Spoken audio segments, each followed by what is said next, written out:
안녕하십니까. 26학년도 신학기 설명회를 진행하도록 하겠습니다. 저는 대성입시연구소장 김원중입니다. 네, 두각입시연구소장 안슬기입니다. 자, 먼저 이번 영상에서는요, 26학년도 대입 주요 사항을 전체적으로 한번 살펴보는 시간을 갖도록 하겠습니다. 우선 이번 대입 일정에서 좀 변화사항이 좀 있습니다. 먼저 한번 수시에는 어떤 변화사항이 있습니까? 수시의 경우에는 과거 수시 충원 기간이 8일이었습니다. 네, 이번에는 6일이기 때문에 수시 충원 기간이 이틀 정도 짧아졌는데요. 수시 충원 기간이 짧아지게 되면 그만큼 수시 충원하는 횟수가 줄어들기 때문에 수시 합격하는 이제 최종 합격 학생 수가 줄어들어서 수시 2월 인원에 영향을 주지 않을까라고 추정을 하고 있습니다. 근데 수시뿐만 아니라 사실 정시에서도 지금 일정사항의 변화사항이 있는 것으로 알고 있는데 어떤 변화사항이 있을까요? 네, 우선 보통은 정시 기간의 이 마감일이 좀 학교마다 다른 게 있습니다. 원래 뭐 시간이 다른 것도 있는데 이번에 큰 특징은 뭐냐면 모든 대학의 마감일이 동일하다는 게 큰 특징인 것 같아요. 그러면 예전 같으면 같은 비슷한 점수대의 대학을 볼 때 전일, 그러니까 어제 마감한 학교가 어느 정도인가 경쟁률을 보면서 좀 전략을 세울 수 있는데 올해부터는 그런 게 거의 불가능하다라고 볼 수가 있을 것 같습니다. 자, 다음 상황으로는 학교폭력 이 반영 사항을 한번 봐야 될 것 같습니다. 25학년도에서는 각 학교마다 좀 자율적으로 반영이 되었다면 26학년도부터는 수시, 정시 모든 전형에서 반드시 의무적으로 반영을 하게끔 되어 있어요. 자, 어떠한 사항들이 있을까요? 이 학교폭력 조치 사항의 경우에는 각 대학의 전형별로 정성평가를 하는 곳도 있고 정량평가일 수도 있고 아니면 지원 자격에 제한이 있을 수도 있습니다. 근데 이게 대학마다도 사실 되게 다르지만 동일한 대학 내에서도 전형에 따라서 이 반영 방식이 다르기 때문에 꼭 자기가 지원할 학교에서 어떻게 반영하고 할지를 꼭 점검해 볼 필요가 있습니다. 학생들마다 이게 뭐 다 관심이 좀 다 다를 수 있는데 학교 폭력이라도 뭔가 조금이라도 관여된 학생이다라고 하면 관심 있는 학교는 좀 꼭 체크해 봐야 될 것 같습니다. 우선 대성마이맥의 게시판, 그리고 또 가장 좋은 것은 각 학교 홈페이지를 통해서 정확한 어떻게 반영되는 방식이랄지 점수 꼭 체크해 봤으면 좋겠습니다. 자, 다음 사항으로 또 역시 무전공 사항을 한번 좀 살펴봐야 될 것 같은데요. 26학년도에도 이제 추가로 무전공이 좀 확대되는 학교 좀 있습니다. 동덕여대가 신설된 부분이 있는데요. 우리가 이제 현장에 있다 보면은 많은 질문들을 받습니다. 이 무전공은 정말 모든 과를 다 갈 수 있는 그런 과냐라는 그런 질문을 받습니다. 어떤 차이들이 좀 있죠? 이게 사실 무전공 학과들은 굉장히 다양하게 있고 그 과들마다 이제 2학년 혹은 3학년 때 선택할 수 있는 과에 제한이 있는 경우들이 많습니다. 저는 가장 좋은 예가 이제 서울대학교 전공자율선택제로 운영되는 학과들인 것 같은데요.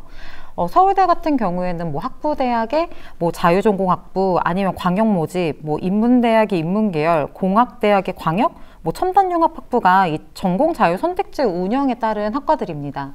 근데 두 개 정도의 학부만 조금 비교를 해보면 학부대학에 속해 있는 자유전공학부나 광역모집의 경우에는 동일하게 학부대학에 속해 있음에도 불구하고 자유전공학부가 이제 10개 단과대학을 선택할 수 있다면 사실 광역모집은 그 자유전공학부가 선택할 수 있는 10개 중에서 3개 학부는 뭐 지원이 불가능합니다. 이처럼 각 대학들마다 자유전공학부가 1개인 곳도 있고 2곳인 경우도 있는데 꼭 그 전형에서 내가 선택할 수 있는 학과 혹은 전공이 어디까지인지를 꼭 확인을 해보고 그 후에 지원할 필요가 있습니다. 네. 또 뭐 그것뿐만 아니라 실질적으로 이제 수험생이나 학부모님들이 많이 관심 있는 게 과연 이 자유전공 또 이 무전공이 과연 점수 입결이 어느 정도일까도 많이 궁금해할 것 같아요. 그건 아마도 이제 우리 대학 어디가에서 좀 이제 시간이 지나면 발표를 하게 될 텐데 그때 본격적으로 25학년도부터 무전공 모집이 확대되었는데 이 입결이 과연 수시에서 정시에서 어땠는지는 한번 나중에 시간 내서 꼭 체크해 볼 기회들이 있을 것 같습니다. 네, 작년에 이슈 중에 하나가 이제 수능 지정 과목 폐지였는데 이번 해에도 사실은 계속 그 기조가 유지가 되고 있는 상황입니다. 소장님이 보시기에는 이 수능 지정 과목의 폐지가 어떤 영향을 줄 거라고 예상하시나요?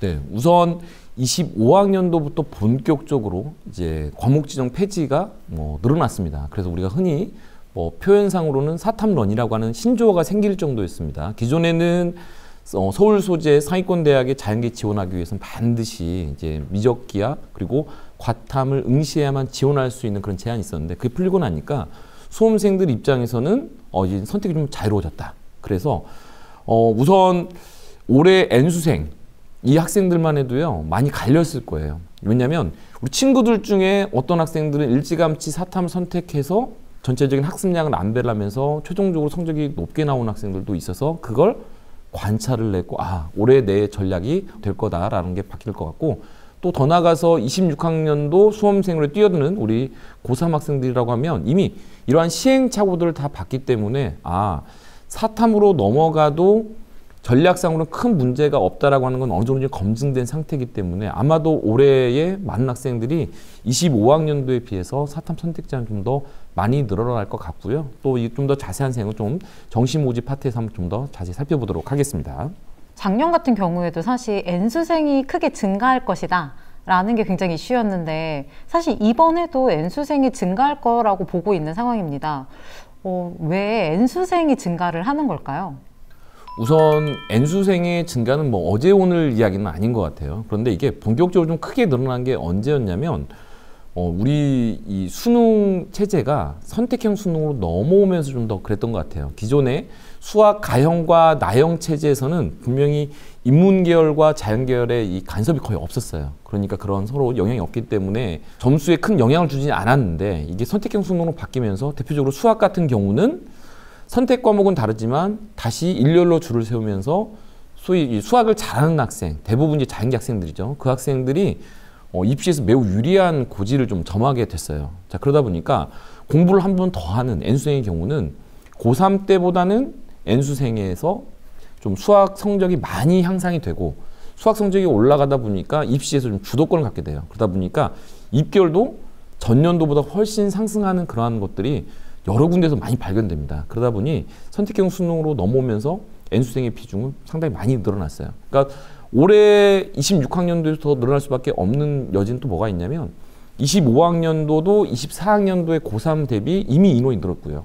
네, 그리고 계속해서 점수 유리함들이 있다 보니까 여전히 올해도 좀 N수생은 크게 늘어날 걸로 좀 예상이 되고 있습니다. 자, 지금까지 26학년도의 전반적인 대입 주요 사항을 살펴봤습니다. 좀 더 자세한 내용은 수시 모집과 정시 모집으로 나누어서 다음 영상에서 보여드리도록 하겠습니다.